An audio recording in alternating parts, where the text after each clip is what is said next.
असून मराठी भाषिक भक्त समाजास सहज समजावे म्हणून हिंदी भाषेतून मराठी भाषेत रूपांतरित करण्यात आलेला आहे.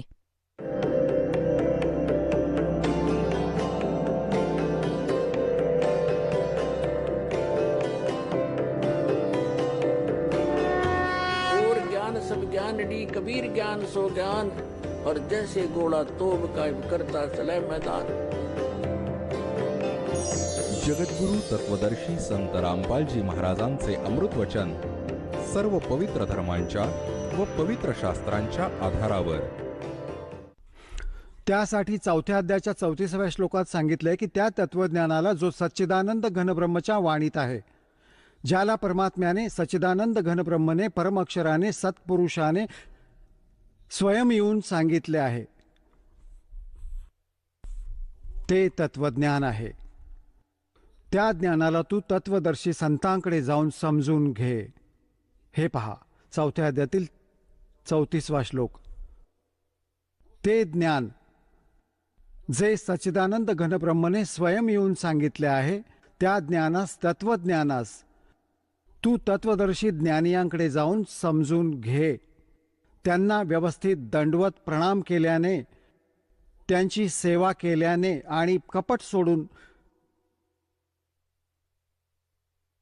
सरळतापूर्वक प्रश्न केल्याने ते परमात्म तत्वास व्यवस्थित जाणणारे ज्ञानी महात्मा तुला त्या तत्वज्ञानाचा उपदेश करतील. आता पुण्यात्म्यांनो, किती कॉन्सेप्ट क्लिअर केली. गीता ज्ञानदाता आपल्यापेक्षा अन्य काही परमअक्षर ब्रह्मच्या विषयाबाबत सांगत आहे की तो सच्चिदानंद घनब्रह्म येऊन आपल्या मुखकमलातून ज्ञान देत आहे आणि ते तत्वज्ञान आहे. त्या तत्वज्ञानास तू तत्वदर्शी संतांकडे जाऊन समजून घे. त्यांना दंडवत प्रणाम केल्याने, विनम्र भावाने प्रसन्न केल्याने ते तत्वदर्शी संत ज्ञानी महात्मा तुला त्या तत्वज्ञानाचा उपदेश करतील. यावरून सिद्ध होतं की गीता ज्ञानदाता या ज्ञानाच्या विषयाबाबत नाही जाणत, नाहीतर या विषयावर लिहिण्या बोलण्याची आवश्यकताच नव्हती. हे म्हणालं असतं की पुढच्या अध्यायात लिहून ठेवेन, वाचून घे, एवढीशी गोष्ट होती. हे नाही जाणत. याने त्या ज्ञानाला 5व्या वेदाला नष्ट केलं होतं आणि त्याला प्रदान करण्यासाठी परमात्मा स्वतः येतात. आता पुण्यात्म्यांनो, इथं आणखी एक कॉन्सेप्ट क्लिअर करूया. गीता ज्ञानदाता म्हणतो, आता त्याची ओळखही सांगतो की तो तत्वदर्शी संत कसा असेल. श्रीमद भगवद्गीतेच्या अध्याय नंबर 15च्या श्लोक नंबर 1 मध्ये तत्वदर्शी संताची ओळख सांगितली आहे. काय म्हटलंय की हा एक संसाररूपी उलटा लटकलेला वृक्ष समजा, पूर्ण विश्व सर्व ब्रह्मांडांसमवेत, आणि ज्याची मुळं वर आहेत आणि खाली तिन्ही गुणरूपी शाखा आहेत. श्रीमद भगवद्गीतेच्या अध्याय नंबर 15च्या श्लोक नंबर 1 पासून 4 पर्यंत हे स्पष्ट केलं आहे. या उलट्या लटकलेल्या संसाररूपी वृक्षाची माहिती दिली आहे. आता तुम्हाला हा उलटा लटकलेला संसाररूपी वृक्ष दाखवू, मग सहजच दास ज्या सद्ग्रंथांची ओळख करून देणार आहे तुम्हाला, ते सहज समजून येईल. बघा, हा समजा एक संसाररूपी वृक्ष आहे पूर्ण.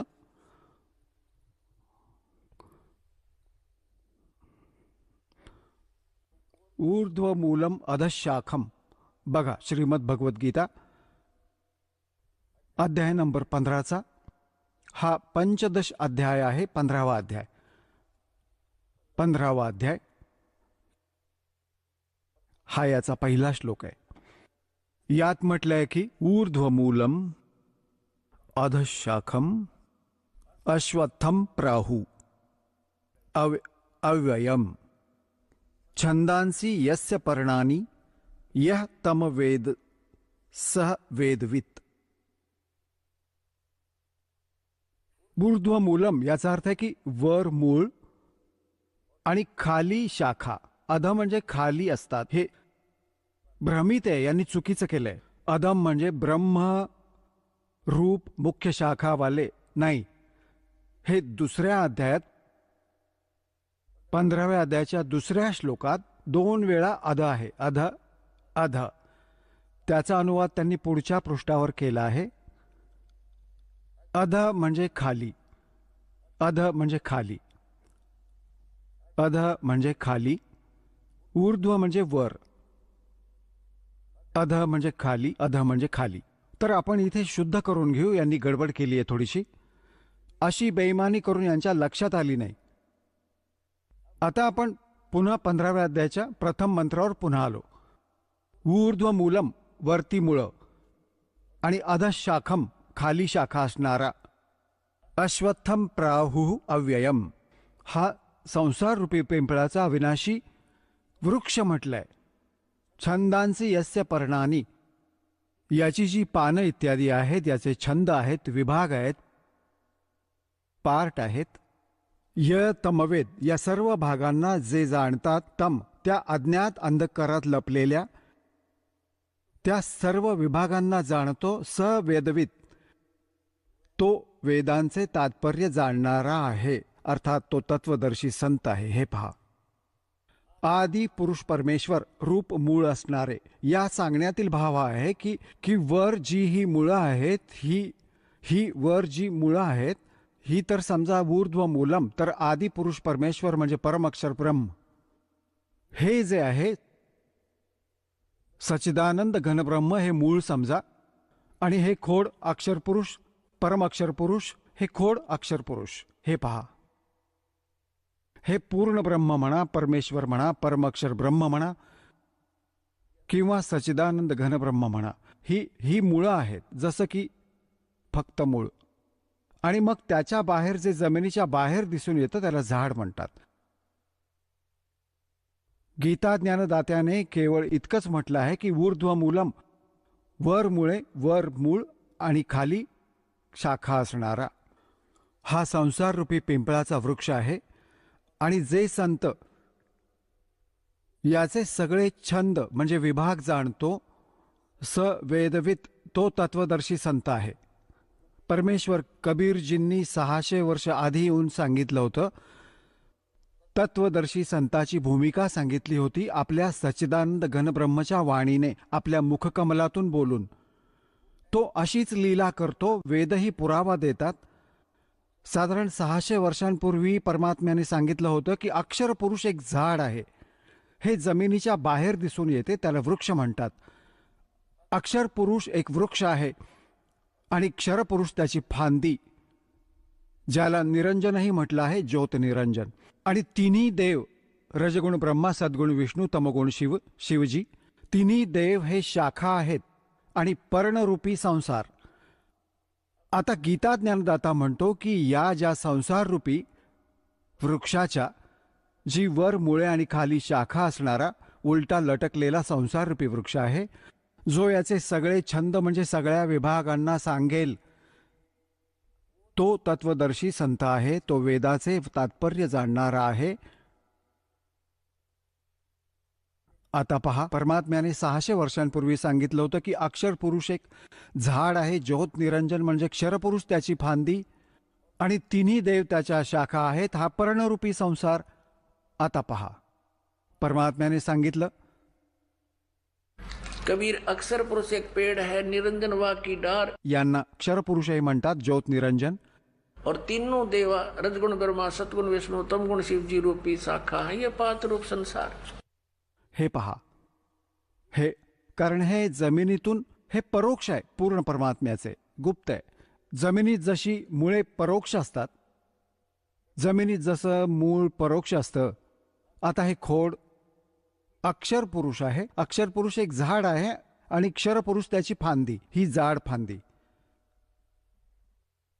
क्षरपुरुष म्हणा, ज्योतनिरंजन म्हणा, कालब्रह्म म्हणा, आणि तिन्ही देव रजगुण ब्रह्मा, सद्गुण विष्णू, तमगुण शिवजी या शाखा आहेत आणि पर्णरूपी संसार. तर सच्चिदानंद घनब्रह्म यांच्या वाणीत हे कंप्लीट ज्ञान लिहिलेलं आहे. गीताजी मधल्या अध्याय नंबर 4 मधील श्लोक नंबर 32चा हा निष्कर्ष आहे की ते सच्चिदानंद घनब्रह्मच्या वाणीत सत्साधना म्हणजे धार्मिक अनुष्ठानांची माहिती बऱ्याच विस्तारानं आणि यथार्थतेनं दिलेली आहे, त्यांना विचारा. आणि तत्वदर्शी संतांची ही ओळख सांगितली आहे की तत्वदर्शी संत सांगतील तो कसा असेल तो, जो संसाररूपी वृक्षाचे सर्व भाग सांगेल, सवेदवित, तो वेदांचे तात्पर्य जाणणारा आहे, अर्थात तो तत्वदर्शी संत आहे. बघा, आता इथे वाचतोय, यांची वाणी वाचूया. आदि पुरुष परमेश्वर रूप मूळ असणारे, अधशाखम खाली शाखा, हा चुकीचा अनुवाद आहे, बेईमानी करून ठेवली आहे. आणि संसाररूपी पिंपळाच्या वृक्षाला अविनाशी म्हणतात. वेद ज्याची पानं म्हटली आहेत, छंदांचा अर्थ वेद केलाय.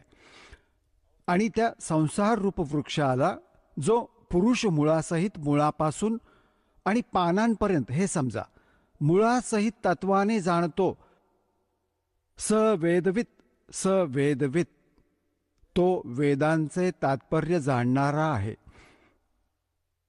तो तत्वदर्शी संत आहे, तो वास्तविक ज्ञानी तत्वदर्शी संत आहे. आता इथून आणखी पुढे जाऊया. जसं या पुस्तकात पुढे पहा, अध्याय नंबर 15च्या श्लोक नंबर आता 1 आपण वाचला, दुसरा पहा. यात लिहिलं आहे की त्या संसाररूपी वृक्षाच्या तिन्ही गुणरूप, तिन्ही गुणरूप या शाखा आहेत. विषय प्रवालहा या शाखा आहेत. बस इतकंच लिहायचं होतं. खाली आणि वर पसरलेलं सर्वत्र नाही, कारण पृथ्वी लोकावर हे ज्ञान सांगितलं जात होतं. आणि श्री ब्रह्मा, श्री विष्णू, श्री रजगुण ब्रह्मा, श्री सद्गुण विष्णू, श्री तमगुण शिवजी यांची जी पोच आहे, रीच आहे, त्यांची जी पोच आहे, जे त्यांचं प्रभुत्व आहे त्यांचं, ती केवळ या 3 लोकांवर आहे. पृथ्वी लोक, खाली एक पाताळ लोक आणि वर स्वर्गलोक. या 3 लोकांवर यांचं प्रभुत्व आहे, इथवर त्यांची पोच आहे. ते एकेका विभागाचे मंत्री आहेत. आणि पृथ्वी लोकात हे ज्ञान सांगितलं जात आहे. वर आणि खाली म्हणजे स्वर्ग आणि खाली पाताळापर्यंत यांची कीर्ती आहे. रजगुण ब्रह्मा, सद्गुण विष्णू आणि तमगुण शिवजी यांची. बघा, श्रीमद भगवद्गीता अध्याय नंबर 15चा आपण श्लोक नंबर 2 वाचत आहोत. त्या संसार वृक्षाच्या तिन्ही गुणरूपू शाखा, हा आहे अधच ऊध्रुवम प्रसुतः तस्य शाखा गुणप्रवृद्ध. आता इथे तिन्ही गुणरूप जलाने वाढलेल्या शाखा आहेत, नाही आहेत. या आहेत विषय प्रवाला शाखा, विषय विकाराच्या शाखा आहेत असं समजा. यांनी चुकीचं करून ठेवलंय. खाली आणि वर, सर्वत्र नाही, खाली आणि वर पसरल्या आहेत. आणि मनुष्य लोकात, इथे पृथ्वी लोकात कर्मांच्या अनुसार बांधणारी, म्हणजे कर्मांच्या अनुसार आपल्याला सुनियोजित ठेवणारी मुख्य कारण आहे. मुलानी म्हणजे मूळ आहे, ती मुख्य कारण आहे. खाली आणि वर, सर्व लोकात नव्हे, केवळ वर आणि खाली पसरल्या आहेत. इथे एक शब्द आला आहे, तिन्ही गुणरूपी शाखा, तिन्ही गुणरूप शाखा. आता रजगुण ब्रह्मा आहे, सद्गुण विष्णू, तमगुण शिवजी, ही कॉन्सेप्ट क्लिअर करायला हवी. एक तर अगदी साधं असं बघा तुम्ही, रजगुण ब्रह्मा आहे, हेच 3 गुण आहेत, याच 3 देवता. याच पुराणांमध्ये बघा, हे गीता प्रेस गोरखपूर इथून प्रकाशित आहे, मार्कंडेय पुराण.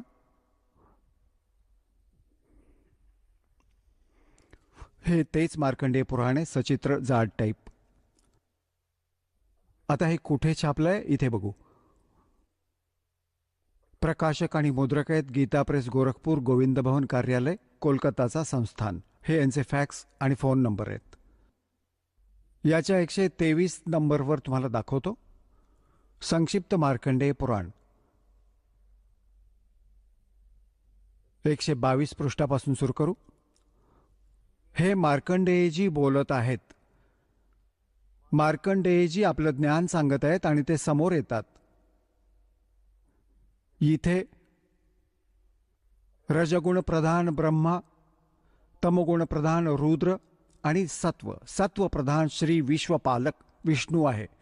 ह्याच 3 देवता आहेत आणि हेच 3 गुण आहेत. ह्याच 3 देवता आहेत, रजगुण ब्रह्मा, सद्गुण विष्णू, तमगुण शिवजी. आणि याच 3 देवता म्हणा किंवा हे 3 गुण म्हणा. झाली कॉन्सेप्ट क्लिअर? तसं तर बुद्धिवंतास म्हणतात की संकेत पुरेसा असतो, पण तरीही खूप खोलवर मुळं आहेत या अज्ञानाची आपल्यात. आणखी एक प्रमाण देत आहे बघा. हे आहे श्रीमद देवी भागवत हिंदी टीकासहित भाग 1. हे कुठून प्रकाशित आहे? हे आहे अथ देवी भागवतम सभाषा टीकम समाहात्म्यम, खेमदास श्रीकृष्णदास प्रकाशन, मुंबई 4. आता इथे पहा, यात संस्कृतही बरोबर दिलं आहे. फारच कमाल आहे यात. हे आहे अथ श्रीमद देवी भागवते भाषा टीकायुक्ते तृतीय स्कंद प्रारंभ्यते. 3रा स्कंद प्रारंभ झाला आहे आता यांच्या 11व्या पृष्ठावर. 3ऱ्या स्कंदातील 11व्या पृष्ठावर आता आपण आलो आहोत. 5वा अध्याय आहे हा. 5व्या अध्यायाचा 8वा श्लोक आहे. 7वा समाप्त झाला, 8वा वाचूया. भगवान शंकर म्हणतात, हे माते, जर तुम्ही आमच्यावर सतत दयायुक्त असाल तर आम्हाला तमोगुणाने कशा प्रकारे प्रदान केला आहे? ब्रह्मा रजोगुण आणि हरी सत्वगुण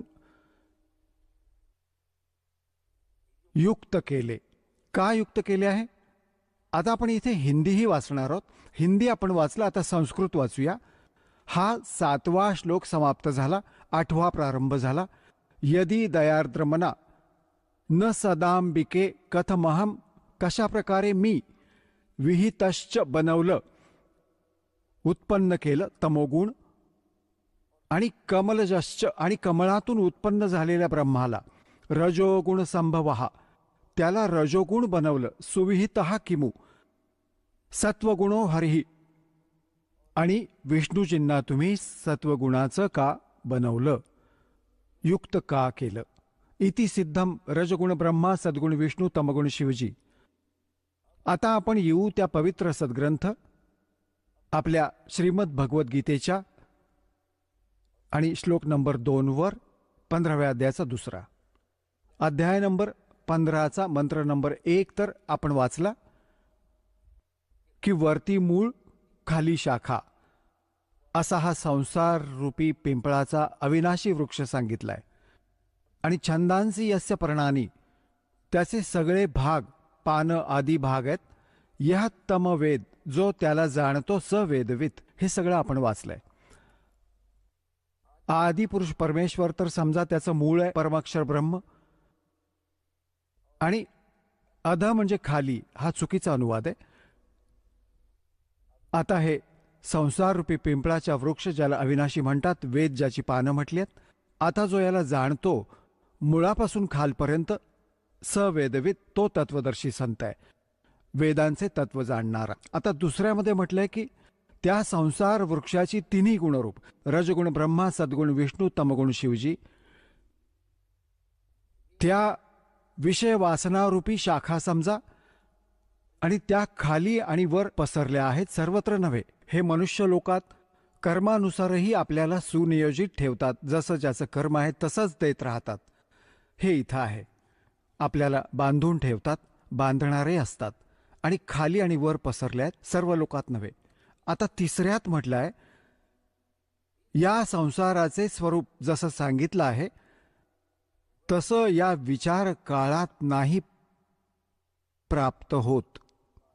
गीता ज्ञानदाता म्हणतो की जे मी तुला आता गीतेचं ज्ञान तुझ्या माझ्या विचार काळात डिस्कशनमध्ये, गीतेच्या ज्ञानाच्या चर्चेत या संसाररूपी वृक्षाचे जसे स्वरूप सांगितले आहे तसं या विचार काळात, म्हणजे तुझ्या आणि माझ्या गीतेबाबतच्या डिस्कशनमध्ये मी नाही सांगू शकत, कारण याचे या विचार काळात नाही मिळत. कारण ना याचा आदी आहे आणि ना याचा अंत आहे, की मला याचं काही ज्ञान नाही. तथा न आता याची चांगल्या प्रकारे स्थिती आहे. म्हणून या सुविरूढ मूलम यांनी अनुवाद चुकीचा केलाय. अति दृढ मूळ असलेले हे ठीक आहे, इथं पुरेसे आहे. अति दृढ मूळ असलेले म्हणजे वर जे मूळ आहे ते तर आहे अमरस्थळ, अमरस्थान परमात्म्याचं. जसं वरचं जे मूळ समजा, जिथून सर्व संसाराची उत्पत्ती झालेली आहे, जसं मुळातून झाड उगवतं, बनतं, रोप बनतं, तर ते आधी वरचे जे लोक आहेत, सतलोक, अलखलोक, अगम आणि अकेय लोक, ते तर सुविरूढ आहे म्हणजे दृढ आहे. ते तर अविनाशी स्थान आहे. आणि तिथूनच बाकी संसाररूपी वृक्षाची प्रवृत्ती विस्तार प्राप्त झालेला आहे. म्हणजे तिथूनच सर्वांची रचना झाली आहे. ते तर अविनाशी आहे. सुविरूढ मूलम, संसाररूपी वृक्षाचे जे मूळ आहे ती तर समजा दृढ आहे, अविनाशी आहे. हे पहा, वरती मूळ आणि खाली तिन्ही गुणरूपी शाखा. हा संसाररूपी वृक्ष आहे. तर ऊर्ध्व मूलम, वरचे जे मूळ आहे ते तर अविनाशी आहे. आता 15व्या अध्यायातील आपण आता 3रा श्लोक वाचत आहोत. सुविरूढ मूलम म्हणजे अतिदृढ मूळ असणारे वरील स्थान जे पक्के अविनाशी आहे.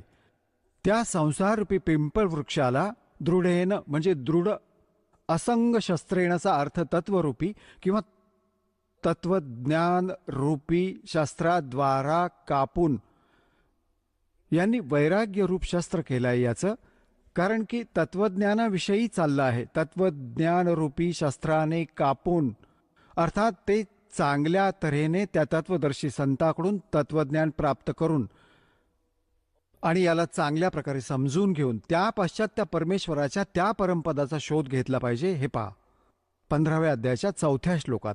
3रा आपण वाचला. आता 4थ्यावर पुढे इथे याचा अनुवाद आहे 4थ्याचा.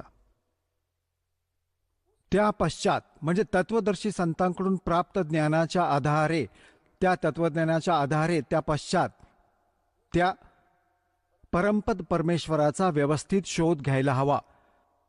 ज्यात गेलेले साधक म्हणजे पुन्हा फिरून संसारात येत नाहीत आणि ज्या परमेश्वरापासून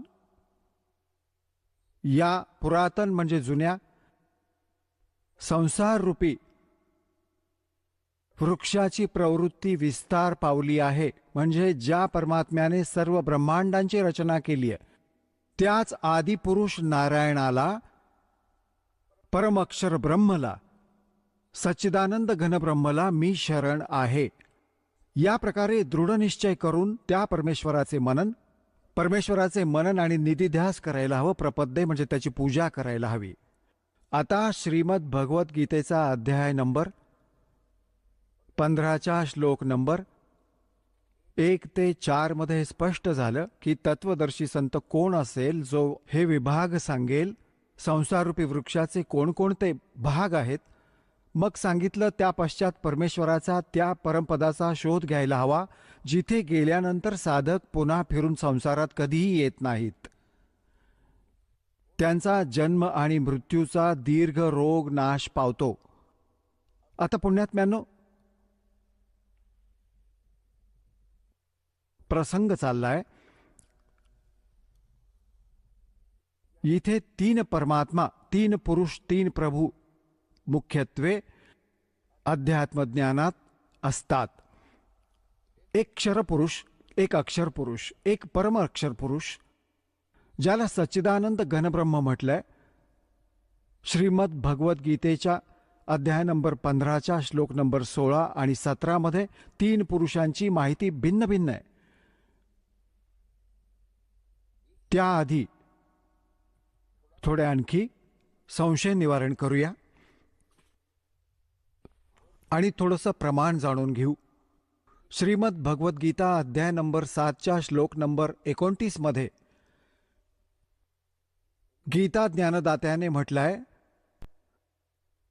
की जी व्यक्ती त्या तत्ब्रह्मशी परिचित आहे आणि सर्व अध्यात्मज्ञानाशी परिचित आहे, सर्व कर्मांशी परिचित आहे, ती केवळ जरा आणि मरणातून सुटण्यासाठीच प्रयत्न करते. संसारातील आणखी कोणत्याही वस्तूची इच्छा नाही ठेवत. हे 7व्या अध्यायातील 29व्या श्लोकात गीता ज्ञानदात्याने सांगितलं. आणि 30वा श्लोक आहे 7व्या अध्यायात. मग 8व्या अध्यायातील प्रथम मंत्रात श्लोकात गीता ज्ञानदात्यास अर्जुनाने विचारलं की किम तद्ब्रह्म, ते तत्वब्रह्म काय आहे, आणि ते अध्यात्मज्ञान काय आहे, ते कर्म काय आहे, ते तत्वब्रह्म काय आहे याची माहिती मला द्या, की जे जाणल्यानंतर साधक येथील कुठल्या वस्तूची डिमांड करत नाही. 8व्या अध्यायाच्या 3ऱ्या श्लोकात गीता ज्ञानदात्याने त्याचं उत्तर दिलंय की ते परमाक्षर ब्रह्म आहे. म्हणजे गीता ज्ञानदात्यापेक्षा कुणी अन्य समर्थ शक्ती आहे, तो सुप्रीम गॉड आहे, तो परमाक्षर ब्रह्म आहे. आता प्रमाण पहा, हे पहा अध्याय नंबर 7 मध्ये, आणि इथे 29वा श्लोक आहे. इथे संस्कृत आहे. जरा मरण मोक्षाय, जरा म्हणजे म्हातारपण, वृद्धावस्था, मरण म्हणजे मृत्यू, मोक्षाय म्हणजे मोक्षार्थ, मोक्षासाठी, जरा आणि मरणातून सुटण्यासाठी, माम आश्रित्य, माझ्या या ज्ञानाचा आश्रय घेऊन, की तत्वदर्शी संताचा शोध घे, ते सांगतील त्यांचा आश्रय घेऊन, यतंतिह, जे प्रयत्न करतात, जरा माझ्या त्या ज्ञानाचा आधार घेऊन तत्वदर्शी संत शोधून प्रयत्न करतात. कशासाठी? जरा आणि मरणापासून सुटण्याचा. ते ब्रह्मतत्विदुः कृत्स्नम अध्यात्मम कर्मच अखिलम. ह्याचा अनुवाद बघा.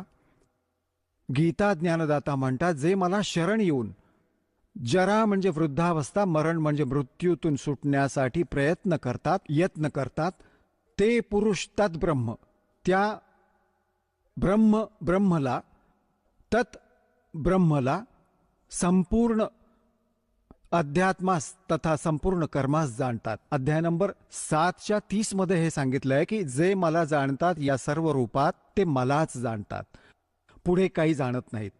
आता या बरोबरच हे 8वे अथ अष्टमो अध्याय, याच्या प्रथम मंत्रात अर्जुनाने विचारलं किम तद्ब्रह्म.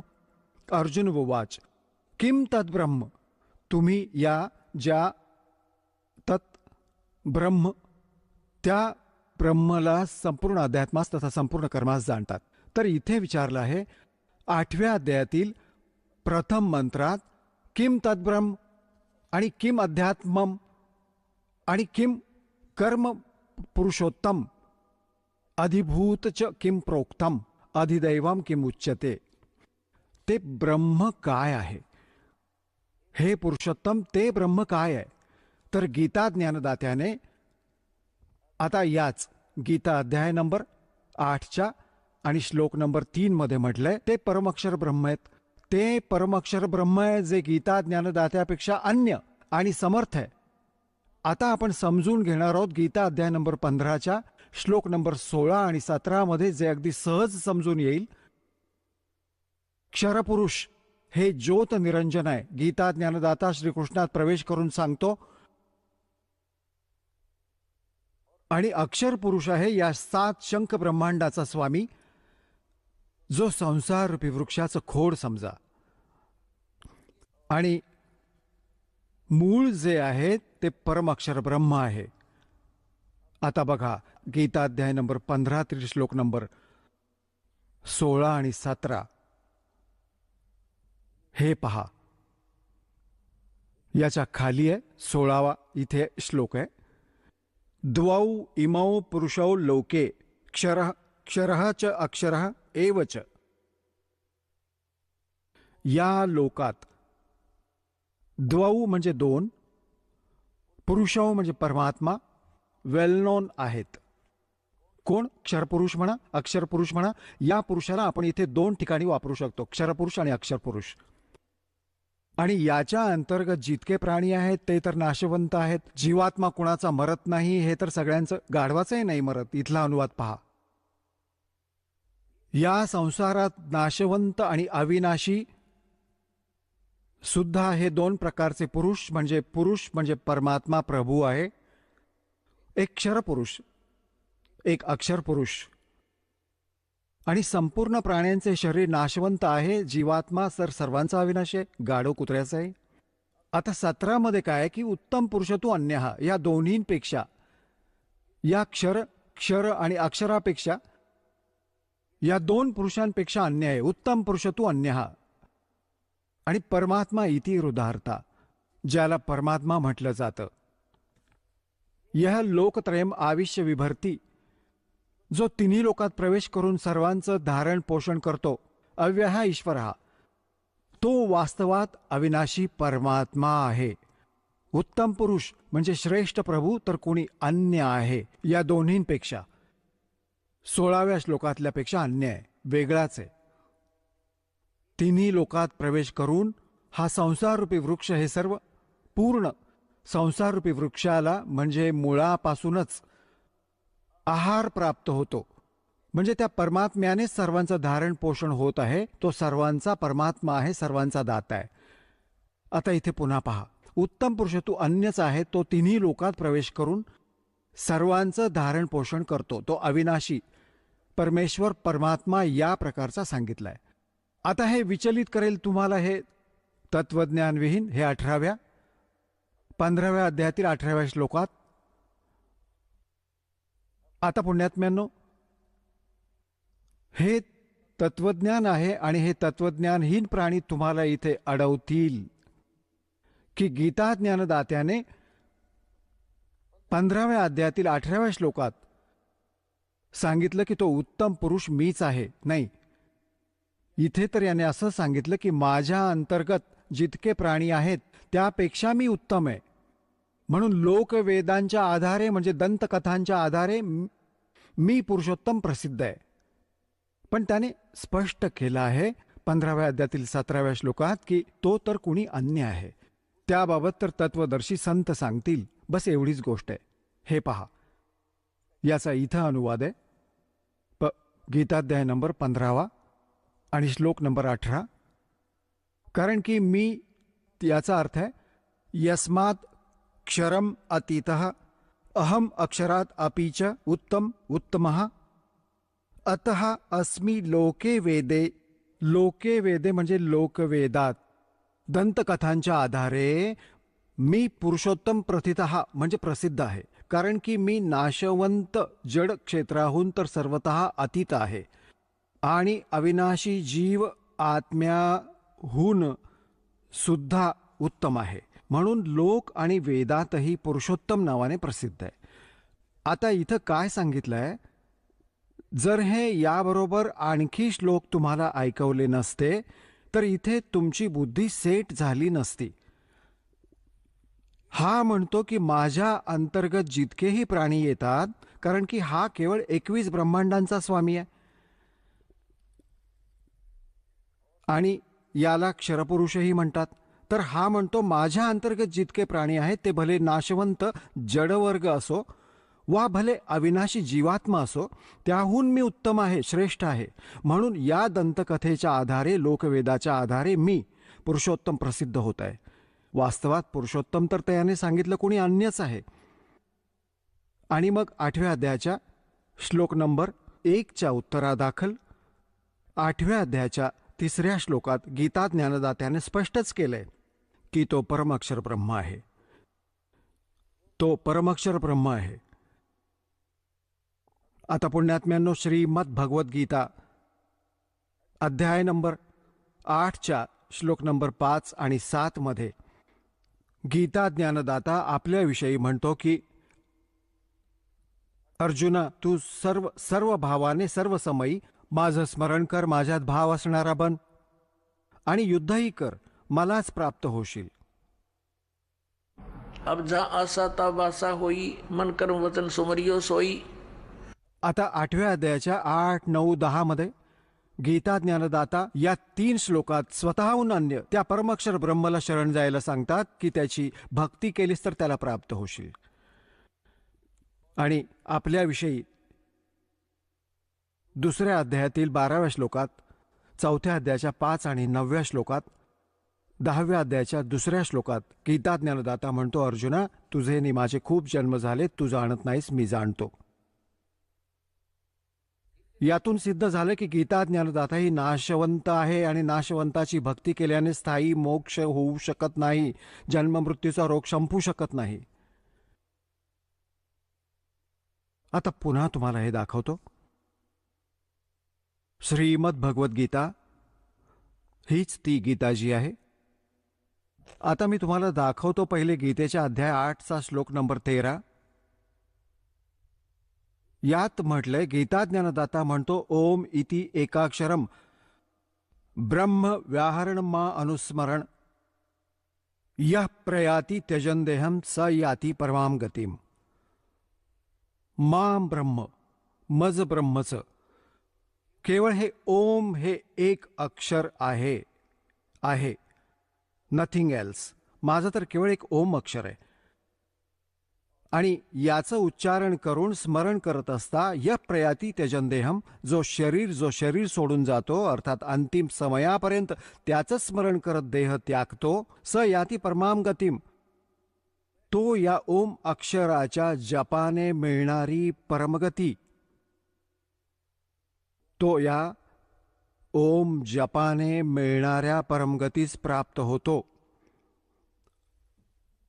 सर्व प्राण्यांचे, हा तर इथून सुरू होतो याचा अनुवाद 12 आणि 13चा एकत्र केला आहे त्यांनी. जो पुरुष ओम ओम या एक अक्षर रूप ब्रह्मला, याने जर अनुवाद चुकीचा करण्याचा ठेकाच घेतला होता. हे एका अक्षर नाही, एक अक्षर मज ब्रह्माचं एक अक्षर स्मरण करताना मज निर्गुण ब्रह्मचं चिंतन करीत शरीर त्यागून जातो, तो पुरुष परमगतीला प्राप्त होतो. आता हा इथे काय म्हणू इच्छितोय गीता ज्ञानदाता, की माझं तर एक ओम अक्षर आहे आणि जो याचं स्मरण करताना शरीर सोडून जाईल, त्या ओमने मिळणारी परमगती ती काय आहे, ते ब्रह्मलोक आहे. आणि ब्रह्मलोकात गेलेले प्राणीही पुनरावर्ती आहेत. गीतेच्या अध्याय नंबर 8च्या श्लोक नंबर 16 मध्ये हे स्पष्ट केलंय बघा. हा 16वा श्लोक आहे हा. हे अर्जुना, ब्रह्मलोकापर्यंत सर्व लोक पुनरावर्ती आहेत. पुनरावर्ती आहे. हा स्टार इथे देऊन त्यांनी ही कन्सेप्ट क्लिअर केली आहे. अर्थात ज्यांना प्राप्त होऊन मागे संसारात यावं लागेल असे, म्हणून पुनरावर्ती म्हटलं आहे. म्हणजे ब्रह्मलोकात गेलेले प्राणीही पुन्हा परतून येतात. आता इथे थोडं आणखी दाखवतो. पुण्यात्म्यांनो, आपण पोटासाठी, निर्वाहासाठी 15-16 वर्ष शिकतो आणि काय मिळतं? 2 दांबड्या. आणि जर भगवान प्रसन्न झाला तर सर्व काही देईल आपल्याला. या आत्मकल्याणाच्या चॅप्टरला आपण क्लोज करून तर ठेवलाय. आणि कोणी स्टार्ट केलं तर हे अज्ञानी जागोजागी बसलेत ठग, यांना कख माहिती नाही, मूर्ख बनवून ठेवले सर्व विश्वाला. तर दासाची इच्छा आहे की आपण स्वतः समजला तर आपली जडता हटेल आणि तेव्हा आपण यापासून दूर हटून नकलींपासून. यांनी सत्यानाश केला आपल्या आजापंजांचा आणि सर्वांना भूत बनवलं. कुणी गाढव कुत्र्याच्या योनीत गेले, काळाच्या मुखी देऊन टाकलं. तर हे तत्वज्ञान तुम्ही स्वतः समजून घ्या आणि मग बघा काय गोष्ट आहे. सद्ग्रंथ आपल्या जवळ आहेत, आपण एज्युकेटेड आहोत. यांना काही शिंग फुटली होती की ते वाचतायत आणि चुकीचं सांगतायत आपल्याला आणि आम्ही यांना विद्वान समजलो होतो. तर हे समजून घ्यायलाही थोडा वेळ हवा. आता जसं देवी भागवतात, देवी पुराणात देवीजी त्या हिमालय राजाला ज्ञान देत आहेत आणि त्याला सांगते की तू सर्व पूजा सोडून दे, माझी पूजाही करू नकोस जर तुला आत्मकल्याण हवंय. आणि जितकं तिला ज्ञान होतं की कसं आत्मकल्याण ही किती मानत होती, तर म्हणाली की त्या ब्रह्मचा केवळ एक ओम मंत्र आहे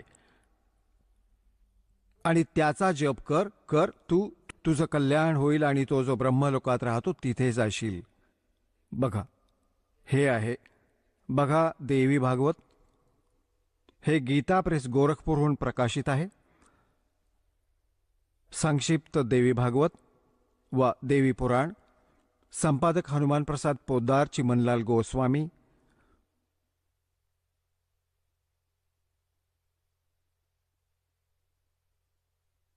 प्रकाशक एवं मुद्रक गीता प्रेस गोरखपुर, गोविंद भवन कार्यालय, कोलकाताचं संस्थान. आपण जास्त न वाचता कामाचं वाचूया. 562 पृष्ठावर घेऊन जातो तुम्हाला. 7वा स्कंद, संक्षिप्त देवी भागवत, 562 पृष्ठावर. इथे देवीच्या द्वारा हिमालयास ज्ञानोपदेश, ब्रह्मस्वरूपाचं वर्णन. देवीजी सांगू लागल्या. आधी देवी स्वतःविषयी सांगते, मग म्हणते की त्या ब्रह्मचं काय स्वरूप आहे ते सांगितलं जात आहे. जे प्रकाशरूप, सर्वांच्या अत्यंत समीप स्थित, हृदयरूप गुहेत स्थित असल्याकारणानं गुहाचर नावानं प्रसिद्ध आणि महान पद अर्थात परमप्राप्य आहे. ते आहे हे परमसत्य. आता थोडंसं वाचूया. अमृत अविनाशी तत्व आहे सौम्य. त्या वेधण्यायोग्य लक्षाचा तू वेध घे, मन लावून त्या तन्मय होऊन जा. हे बघा, त्या एकमात्र परमात्म्यास जाण, दुसऱ्या सर्व गोष्टी सोडून द्या. म्हणजे सर्वांची पूजा, इव्हन स्वतःची पूजाही सोडून द्यायला सांगत आहे देवीजी. हाच अमृतरूप परमात्म्याकडे पोचवणारा पूल आहे. संसार समुद्रातून पार होऊन अमृत स्वरूप परमात्म्यास प्राप्त करण्याचं हेच सुलभ साधन आहे. या आत्म्याचे ओमच्या जपाबरोबर ध्यान कर. ओम नाम जप त्यानं अज्ञानमय अंधकारापासून सर्वथा पार आणि संसार समुद्राच्या त्या पार जे ब्रह्म आहे ते प्राप्त करशील. ओम नाम स्मरणाने ब्रह्मप्राप्ती होईल, तुझं कल्याण हो. आणि तो ब्रह्म कुठे राहतो? तो आहे सर्वांचा आत्मा ब्रह्म. ब्रह्मलोकरूपी दिव्य आकाशात स्थित आहे. आहा, ते ब्रह्म ब्रह्मलोकात राहते आणि ओमच्या नामस्मरणाने तू त्या ब्रह्मला प्राप्त होशील, मिळवशील. ते कुठे राहतं? ब्रह्मलोकात. आता काय सिद्ध झालं की ओम नामाचा जप केल्यानं कोणती परमगती आहे? ब्रह्मलोक प्राप्ती आहे. श्रीमद भगवद्गीता अध्याय नंबर 8च्या श्लोक नंबर 16 मध्ये स्पष्ट केले की तिथं गेलेलेही जन्म मृत्यूत राहतील, पुन्हा परतून येतील. आता आपण पुन्हा परत येत आहोत श्रीमद भगवद्गीतेकडे. बघा, आता हे स्पष्ट झालं श्रीमद भगवद्गीता अध्याय 8 मध्ये की मंत्र नंबर 13 मध्ये याने स्पष्ट केले की ओम इति एकाक्षरम ब्रह्म व्याहरण माम अनुसरण यह प्रयाती त्यजंदेहम स याती परमाम गतिम. ब्रह्म, मज ब्रह्मचं हे आहे एक एकाक्षर, ओनली वन मंत्र ओम आहे. ब्रह्म म्हणजे मज ब्रह्मचं. ओम इति एकाक्षरम, केवळ हे एक अक्षर आहे, नथिंग एल्स. आणि व्याहरण म्हणजे उच्चार करून, स्मरण करीत. या प्रयाती त्यजंदेहम स याती परमाम गतिम. इथून सुरुवात केली अनुवादाची. जो पुरुष ओम या एक अक्षर रूपी ब्रह्मचं उच्चारण करीत,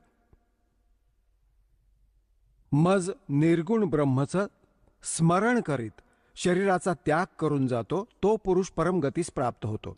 कोणत्या परमगतीस? ही कन्सेप्ट क्लिअर केली श्री देवीजींनी की ओम नामाचा जप करा, ब्रह्मचा उद्देश ठेवा आणि कुठं जाऊन पोचाल? ब्रह्मला मिळवाल. कुठे राहतो? ब्रह्मलोकात. 8व्या अध्यायाच्या 16व्या श्लोकात गीताजीमध्ये स्पष्ट केलंय की ब्रह्मलोकपर्यंत सर्व पुनरावर्तीमध्ये सर्व लोक, तिथे गेलेले प्राणीही जन्ममृत्यूत येतात. आता तुम्हाला दाखवतो गीताजी अध्याय नंबर 8च्या श्लोक नंबर 5, 6, 7, 8, 9, 10. 5 आणि 7 मध्ये तर गीता ज्ञानदाता स्वतःविषयी सांगतोय. 8व्या अध्यायाच्या 6व्या श्लोकात इतकं म्हटलंय, जा आसा ता बासा होई, मन करम वचन सुमरियो सोई.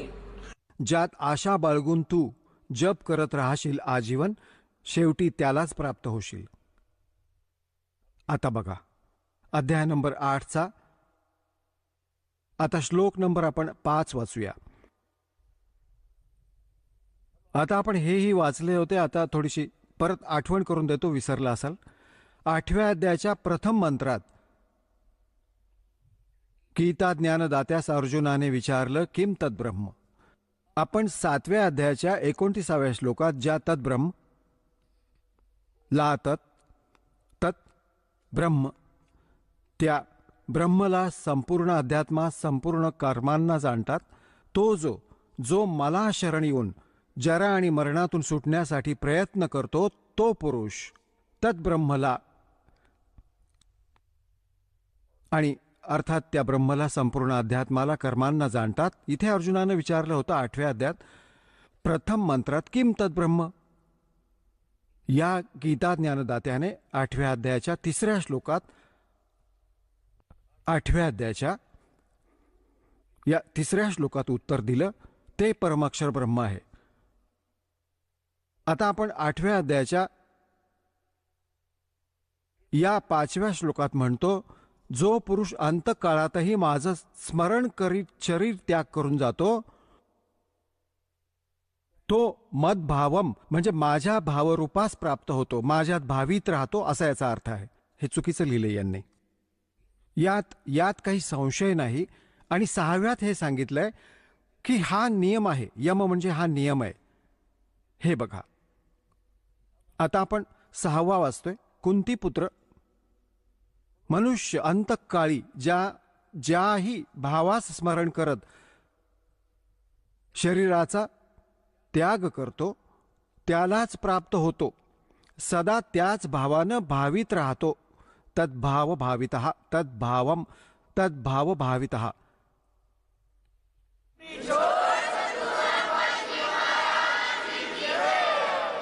चला आता आपण त्या श्रद्धाळूंचे अनुभव जाणून घेऊयात, ज्यांनी जगद्गुरू तत्वदर्शी संत रामपालजी महाराजांकडून दीक्षा प्राप्त केलेली आहे, तसेच त्यांच्याद्वारा सांगितलेल्या भक्ती मार्गावर चालत आहेत. नमस्कार. सतसाहेब, आपलं नाव? नीता हनुमंत खलाटे, आपण कुठून आलात? खुंटे, तालुका फलटण, जिल्हा सातारा. आपला व्यवसाय काय आहे? गृहिणी आहे. संत रामपालजी महाराजांची गुरुदीक्षा आपण कधी घेतली? संत रामपालजी महाराजांची गुरुदीक्षा मी 5 मे 2017 साली घेतली. संत रामपालजी महाराजांची गुरुदीक्षा घेण्या अगोदर आपण व आपला परिवार कोणती भक्ती साधना करत होतात?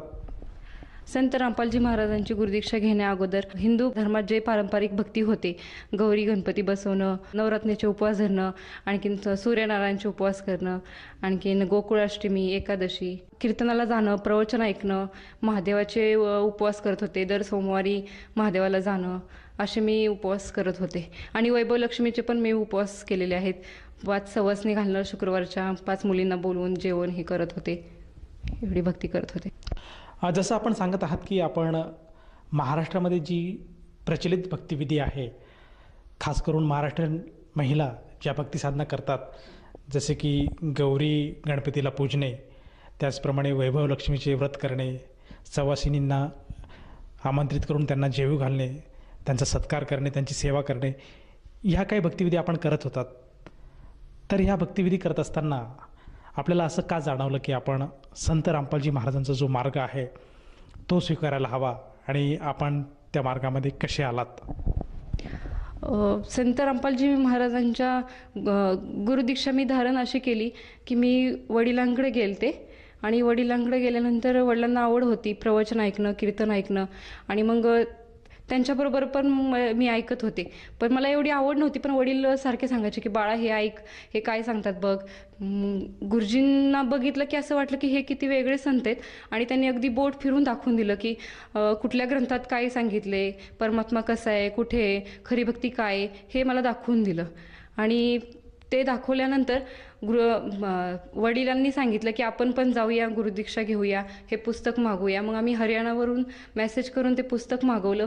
मी 2 दिवसात ते पुस्तक पूर्णपणे वाचून काढलं, आणि जी मी भक्ती करत होते त्या भक्तीचे, महादेवाची भक्ती, ही प्रत्येक जेवढे देवदेवतांची भक्ती केली ते प्रत्येक असं मला त्याच्यात उत्तर मिळालं की खरी भक्ती कशी केली पाहिजे, खरा परमात्मा कुठे, तो कसा भेटल, मोक्ष कसा मिळेल, हे सगळं मला कळलं. आणि त्याच्यानंतर प्रवचन ऐकत ऐकत जे इंटरव्ह्यू यायचे ते इंटरव्ह्यू पण मला खूप आवडायचे आधी. कारण का की इंटरव्ह्यूमध्ये जे आपल्याला पाहिजे असतं, आपल्याला काय पाहिजे असतं, पहिली गोष्ट की आपल्याला मोक्ष मिळाला पाहिजे, आणि दुसरं म्हणजे की आपली मिस्टर आहेत, मुलं आहेत, सासू सासरे, आई वडील हे सुखात राहिले पाहिजेत. मग भक्ती करायचं कारण काय असतं मेन की हेच असतं की आपण सुखात राहिलो पाहिजे. आणि मग ते लागत नव्हतं. आणि ह्याच्यात त्या इंटरव्ह्यूमध्ये मला हेच सगळ्यात आवडलं की ह्याच्यामध्ये सुख आहे आणि खरी भक्ती आहे. म्हणून मी ही गुरुदीक्षा घेतली आणि परमात्म्यांच्या चरणी आले.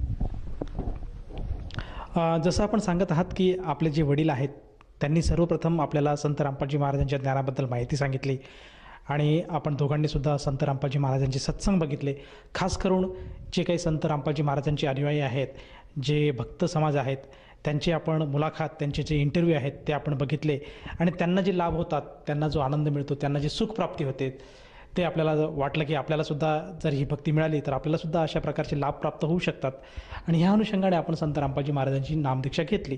तर मला असं विचारायचं आहे, जेव्हा आपण संत रामपालजी महाराजांच्या मार्गात आलात, त्यांनी जी आपल्याला भक्तिविधी दिली ती भक्तिविधी आपण स्वीकारली, त्यानंतर आपल्याला व आपल्या परिवाराला काय काय लाभ प्राप्त झालेत?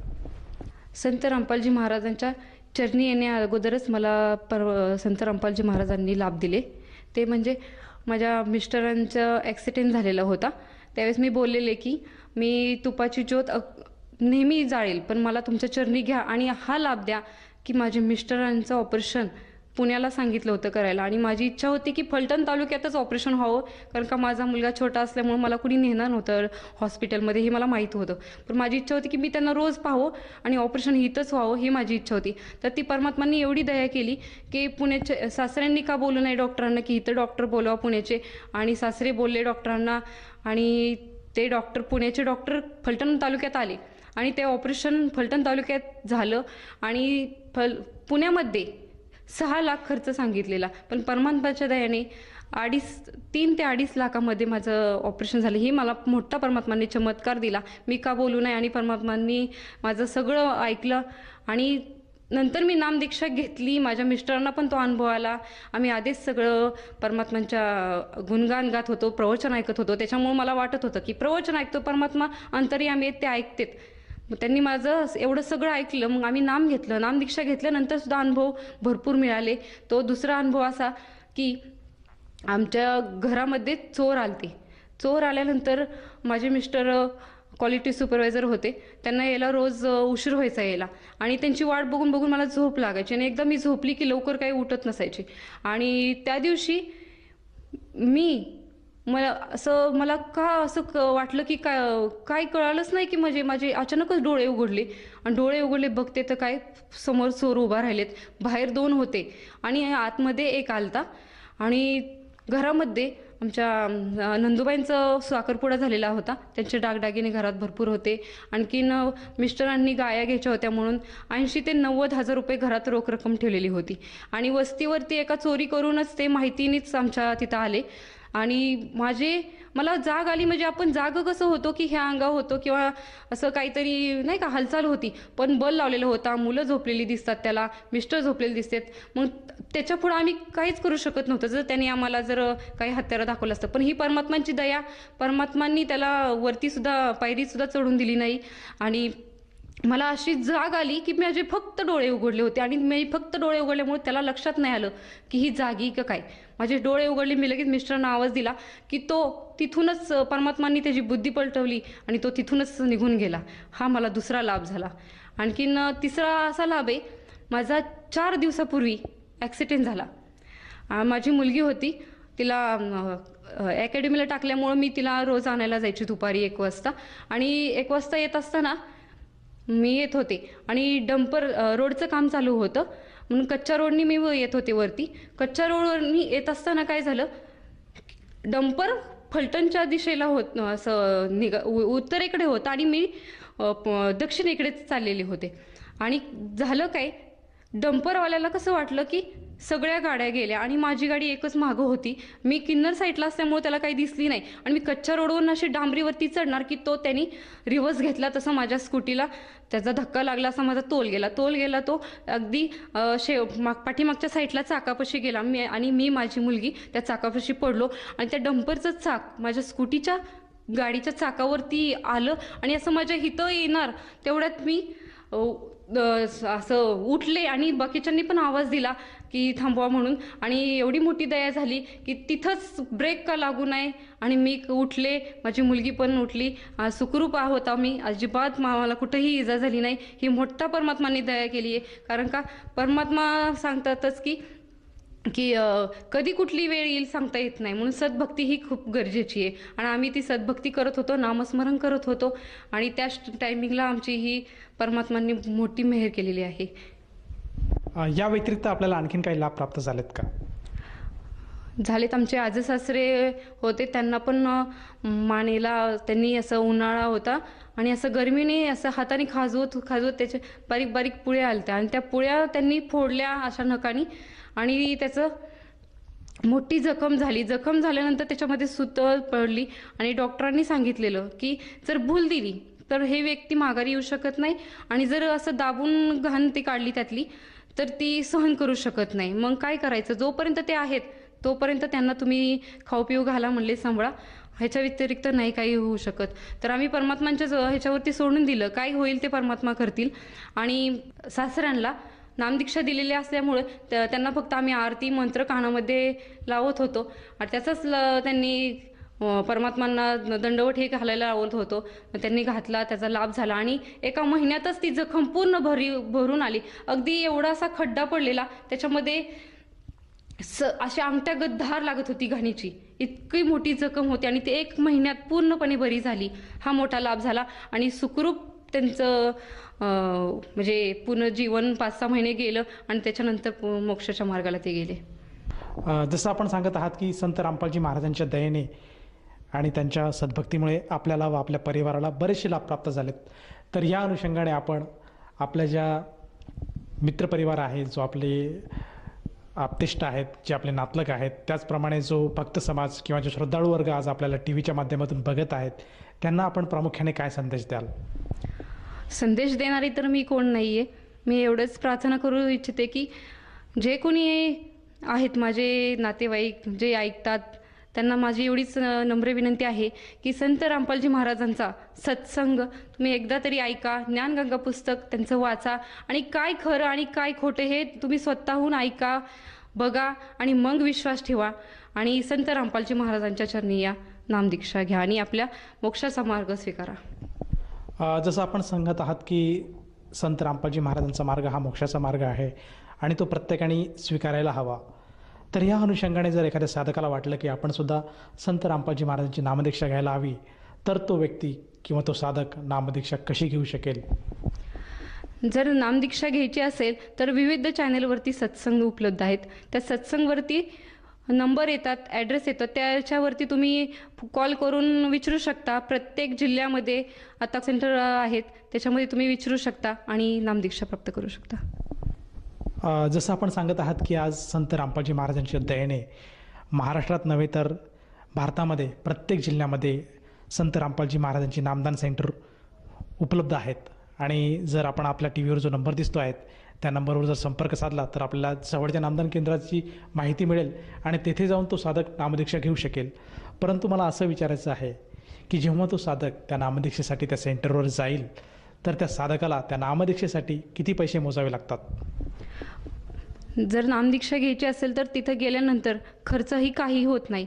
आपण बाहेर दुसरीकडं जातो त्यावेळेस भरपूर खर्च करतो, पण इथं कुठलाही खर्च होत नाही, आणि पूर्णपणे मोफत सगळं आहे.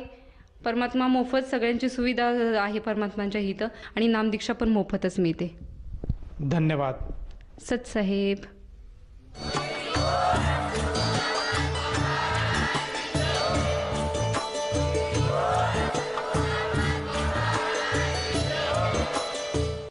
आपण ऐकत होता जगद्गुरु तत्वदर्शी संत रामपालजी महाराजांचे मंगल प्रवचन.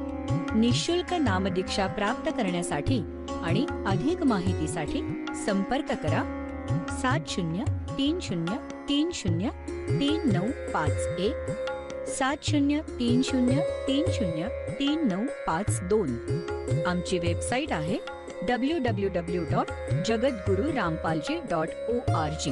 सर्व पवित्र धर्मांच्या व पवित्र शास्त्रांवर आधारित प्रमाणित अनमोल पुस्तक ज्ञानगंगा किंवा जगण्याचा मार्ग यापैकी कोणतेही एक पुस्तक निःशुल्क मागवण्यासाठी आम्हाला आपले पूर्ण नाव, पूर्ण पत्ता, पिनकोड सहित आणि फोन नंबर लिहून 7030303951 7030303952 नंबरवर SMS करू शकता किंवा आम्हाला 7030303952